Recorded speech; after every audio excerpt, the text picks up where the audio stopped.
আসসালামু আলাইকুম। বিসমিল্লাহির রহমানির রহিম। আমি বাংলাদেশ পুলিশের একজন কর্মকর্তা এসআই মাসুদ রানা। আমি আপনাদের কাছে কিছু তথ্য তুলে ধরতে চাই, যেটা বাংলাদেশের মানুষ অনেক দিন ধরেই জানে না, বা তারা এ প্রশ্নের উত্তর খুঁজছে অনেক বছর ধরে, কিন্তু কোনো উত্তর খুঁজে পায়নি। আজকে যাকে সেনাবাহিনী থেকে অব্যাহতি দেওয়া হলো, মেজর জেনারেল জিয়াউল হাসান, যিনি এনটিএমসির প্রধান ছিলেন এবং তিনি র্যাবের অতিরিক্ত পরিচালক ছিলেন। অতিরিক্ত পরিচালক অপারেশন। তিনি মেজর থাকতেই র্যাবে ছিলেন এবং বাংলাদেশে যত গুম খুন হয়েছে, বিএনপি সহ অন্যান্য যারা অ্যাক্টিভিস্ট, সেই গুম খুনের সাথে জড়িত এই জিয়াউল হাসান। অনেক নেতাদেরকেই র্যাবের কালো গাড়িতে করে সিভিলে ধরে আনা হতো, এনে র্যাব 1-এর গোপন আস্তানায় তাদেরকে আটক রাখা হতো। এরপর তাদেরকে সময় মতো অজ্ঞাত স্থানে নিয়ে তাদেরকে হত্যা করা হতো এবং অজ্ঞাত স্থানেই তাদের লাশ হয়তো নদীতে ডুবিয়ে দেওয়া হতো, নয়তো তাদেরকে দাফন করা হতো, নয়তো অ্যাসিডের মাধ্যমে তাদের লাশকে গলিয়ে দেওয়া হতো। আমি 2014 অক্টোবর থেকে 2017 ডিসেম্বর পর্যন্ত র্যাব সদর দপ্তরে কর্মরত ছিলাম। তখন র্যাবের ডিজি ছিলেন বেনজির,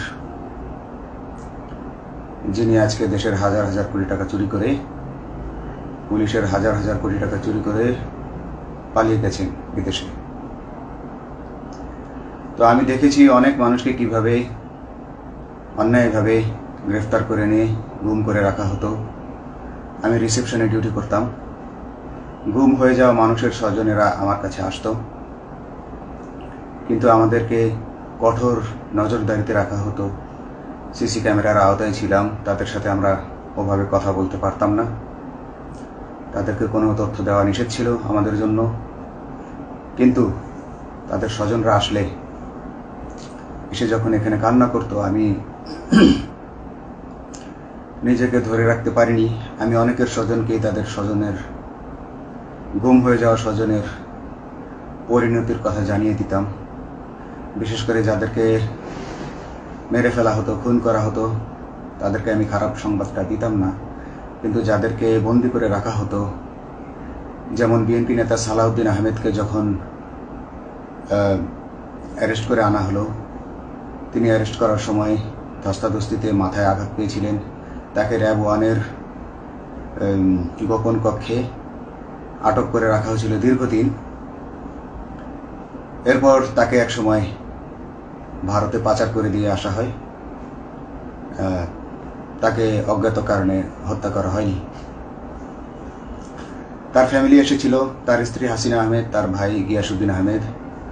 ওনারা আমার কাছে বেশ কয়েকবার এসেছেন। আমি কয়েকদিন ওনাদের এই উদ্বেগ, উৎকণ্ঠা, আমার সামনে বসে কান্নাকাটি দেখে আমি থাকতে পারিনি।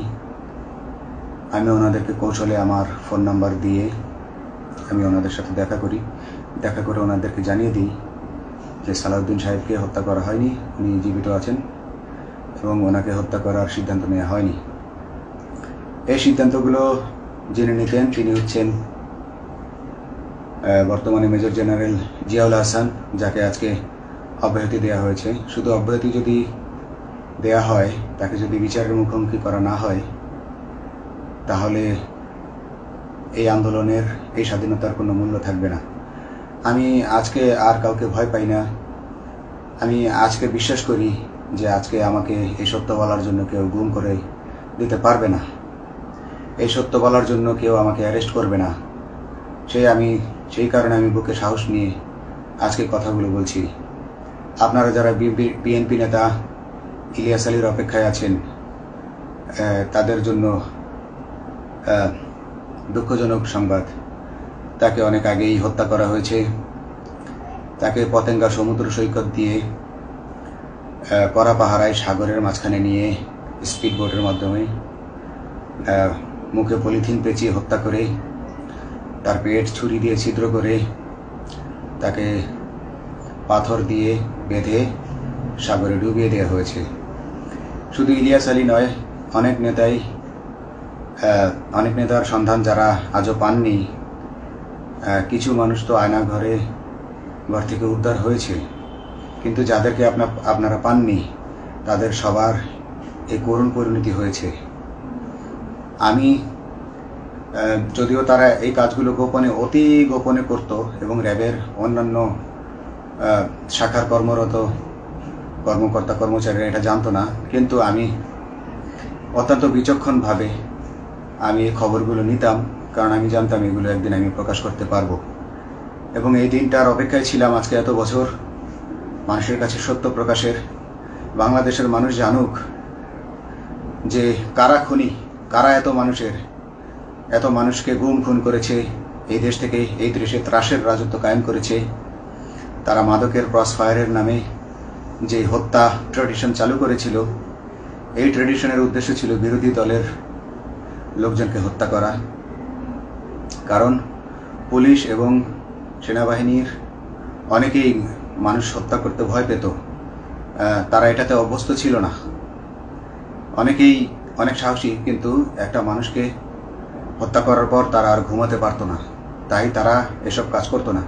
কিন্তু খুনে হাসিনা কিছু মানুষকে এভাবে হত্যা করতে করতে পুরস্কৃত করার মাধ্যমে হত্যা করতে অভ্যস্ত করে ফেলে। তারাই এই গ্রেফতারকৃত এই গুমকৃত মানুষদেরকে গুলি করে হত্যা করত। এবং তারা এতটাই নিষ্ঠুর যে তারা এক একজন কয়েক শত করে হত্যা করেছে। এবং এই মানুষগুলোর সংখ্যা বেশি নয়, কারণ সবাই লাশ দেখতে পারে না।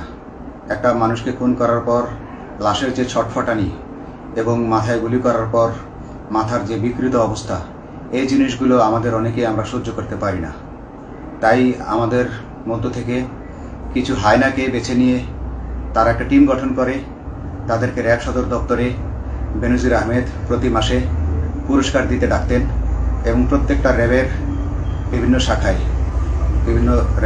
শাখায় এরকম দু একজন রাক্ষস ছিল যারা মানুষকে শুট করত, গুলি করত, হত্যা করত এবং গুম করত। তারা এখনো আছে। তাদেরকে আমি নতুন সরকারের কাছে দাবি জানাবো, তাদেরকে বের করতে হবে, তাদেরকে বিচারের আওতায় আনতে হবে। না হলে এত শহীদের বিনিময়ে যে ফ্যাসিবাদ থেকে, যে স্বৈর শাসন, যে খুনি হাসিনার হাত থেকে আমরা মুক্তি পেয়েছি, সে মুক্তির প্রকৃত মূল্য আমরা পাবো না, প্রকৃত স্বাদ আমরা পাবো না। এই খুনিদেরকে বের করতে হবে, এই খুনিদেরকে বের করে আইনের আওতায় আনতে হবে। বাংলাদেশ পুলিশ কখনোই গুলি করতে অভ্যস্ত ছিল না। আপনারা জানেন একসময় পুলিশ যে গুলি করতো না, এটা নিয়ে অনেক ব্যঙ্গচিত্র ছাপা হতো পত্রিকাগুলোতে, যে গুলি না করতে গুলি খেলনার বন্দুকে পরিণত হয়েছে। তো কিন্তু সেই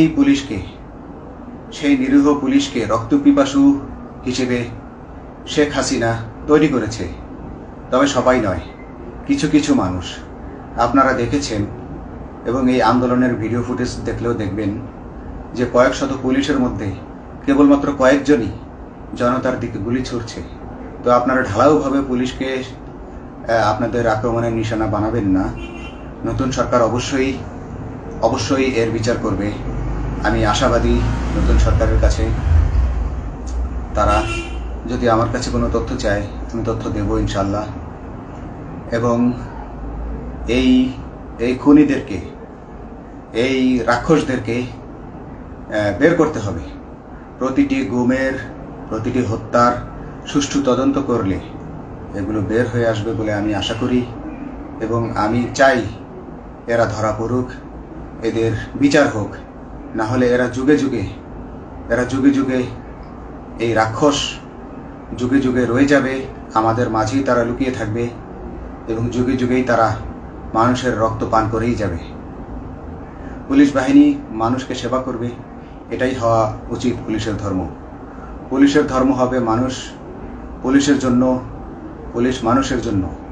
উন্নত রাষ্ট্রের পুলিশ মানুষ যেভাবে পুলিশকে ডাকলেই পুলিশ 5 মিনিটের মধ্যে ছুটে যায়, তাকে সাহায্য করে। আমরা বিভিন্ন ভিডিওতে দেখি যে পুলিশ হাঁসের বাচ্চাকে রাস্তা পার করে দিচ্ছে, একজন অন্ধ মানুষকে রাস্তা পার করে দিচ্ছে। বাংলাদেশের পুলিশ এমনটাই করতে চায়, আমরা এমনটাই করতে চাই, কিন্তু সেই পরিস্থিতিতে আমাদেরকে রাখা হয়নি। আমাদেরকে রাখা হয়েছে দৌড়ের উপর, আমাদেরকে রাখা হয়েছে বিভিন্ন অন্যায় কাজের উপর, বিভিন্ন অন্যায় আদেশের উপর। কেউ যারা মেনেছে তারা ভালো ভালো জায়গায় পোস্টিং নিয়ে থেকেছে, যারা মানেনি তাদেরকে খারাপ খারাপ জায়গায় পোস্টিং দেওয়া হয়েছে, কারো চাকরি হয়ে হারিয়েছে, কাউকে সাসপেন্ড করে রাখা হয়েছে। আমি নিজেও একজন এমন বৈষম্যের শিকার, অন্যায় মিথ্যা মামলার শিকার হয়ে আমি নিজেও বর্তমানে সাসপেনশন অবস্থায় আছি এবং এই সাসপেনশন অবস্থায় থেকে আমি আল্লাহর কাছে শুকরিয়া জানাই, কারণ এই সাসপেনশন থাকার কারণে আমি ছাত্র জনতার আন্দোলনের সাথে সংযুক্ত হতে পেরেছি। আমি সবসময় আল্লাহর কাছে দোয়া করেছি যে আল্লাহ, তুমি আমাকে মুজাহিদ হিসেবে কবুল করো, আমাকে জিহাদ করার তৌফিক দান করো এবং আমাকে শহীদের মৃত্যু দান করো। এবং আল্লাহ আমার দোয়া কবুল করেছেন। আমি ছাত্র জনতার সাথে এই জিহাদে অংশগ্রহণ করেছি, ছাত্র জনতা সফল হয়েছে। আমি গর্বিত আমি এই আন্দোলনে একজন পুলিশ অফিসার হয়েও আমি অংশগ্রহণ করতে পেরেছি। তো যাই হোক, আমি চাইব যে বাংলাদেশ পুলিশের, র্যাবের যে সকল কর্মকর্তা অগণিত মানুষের গুম খুনের সাথে জড়িত ছিল তাদেরকে ধরা হোক, তাদেরকে আইনের আওতায় আনা হোক। আমাদের মতো অনেক অফিসার আছি যারা এসব কুকর্মের সাক্ষী, আমরা সাক্ষ্য দেব। আমরা এখন আর ভয় পাই না। আমরা আসলে যে ভয় পেয়েছি তা নয়, আমাদের বাহিনীতে টিকে থাকাটা জরুরি ছিল। জনগণের স্বার্থেই আমাদের বাহিনীতে থাকা জরুরি ছিল, কারণ আমরা যদি বাহিনী থেকে আউট হয়ে যেতাম তাহলে এসব তথ্য আমরা জানতে পারতাম না এবং জনতার কাছে পৌঁছাতে পারতাম না। জনতার কথা বলতে হলে, জনতার সাথে থাকতে হলে আমি পজিশনেও থাকতে হবে। এই জন্য অনেক কিছুই প্রকাশ করিনি, কারণ আপনারা ভালো মতোই জানেন যে অনেক সেনাবাহিনীর মেজরকেও গুম করে দেওয়া হয়েছে যারা মুখ খুলেছে। আমি তো একজন সামান্য সাব ইন্সপেক্টর, আমাকে গুম করে দেওয়া তাদের 1 সেকেন্ডের ব্যাপার ছিল। তো আমি এখন বিশ্বাস করি যে এখন সেই দিন, সেই কালো মেঘ সরে গেছে আকাশ থেকে, আকাশ মুক্ত হয়েছে, এই দেশ জালিমের শাসন থেকে মুক্ত হয়েছে। আল্লাহ তাআলা আমাদের উপর রহমত বর্ষণ করেছে। অগণিত মুসলিমের দোয়া আল্লাহ তাআলা কবুল করেছেন, অগণিত 18 কোটি মানুষের দোয়া আল্লাহ কবুল করেছেন। নইলে এভাবে হঠাৎ করে 15 দিনের মধ্যে 15 বছর ধরে গড়ে ওঠা রাক্ষসের পতন ঘটা আল্লাহর রহমত ছাড়া, আল্লাহর রহমত ছাড়া এটা কখনোই সম্ভব হতো না। আমি আল্লাহর উপর ভরসা রেখে বলছি, আপনারা নতুন প্রশাসনকে ঢেলে সাজান, পুলিশ বাহিনীকে ঢেলে সাজান। এই সিস্টেমের মধ্যেই, পুলিশের এই সিস্টেমের মধ্যেই গণ্ডগোল আছে, নিয়োগের মধ্যে গণ্ডগোল আছে। আপনারা এই সিস্টেমগুলো পরিবর্তন করুন, আপনারা এই সিস্টেম পরিবর্তনে সাহায্য করুন এবং পুলিশ ডিপার্টমেন্টে যত ডিপার্টমেন্টাল পরীক্ষা আছে এগুলো তুলে দেন। এই ডিপার্টমেন্টাল পরীক্ষাগুলোর মাধ্যমে আমাদের ঊর্ধ্বতনরা আমাদের গলা সবসময় চিপে ধরে রাখে, ঠিক আছে? সেজন্য আমরা তাদের কাছে সবসময় আটকা থাকি। এই জন্য আমরা অনেক কিছু বলতে পারি না, অন্যায়ের প্রতিবাদ করতে পারি না। তো এই সিস্টেম পরিবর্তন জরুরি। ডিপার্টমেন্টে কোনো পরীক্ষা থাকা যাবে না। কনস্টেবল হতে যারা একটা নির্দিষ্ট সময় পর তার বিভিন্ন কোর্স করানোর মাধ্যমে তার প্রমোশন হতে হবে। সাব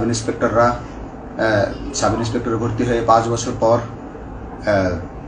ইন্সপেক্টর হিসেবে পদোন্নতি পাবে, তার 5 বছর পর সহকারী পুলিশ সুপার হিসেবে পদোন্নতি পাবে। এভাবে আইন পরিবর্তন করতে হবে। তাদেরকে দক্ষ করে গড়ে তোলার জন্য বিশেষ কোর্সের আয়োজন করতে হবে এবং সৎভাবে বাঁচার জন্য সঠিক বেতন কাঠামো এবং ভালো কাজের জন্য পুরস্কার এর ব্যবস্থা করতে হবে।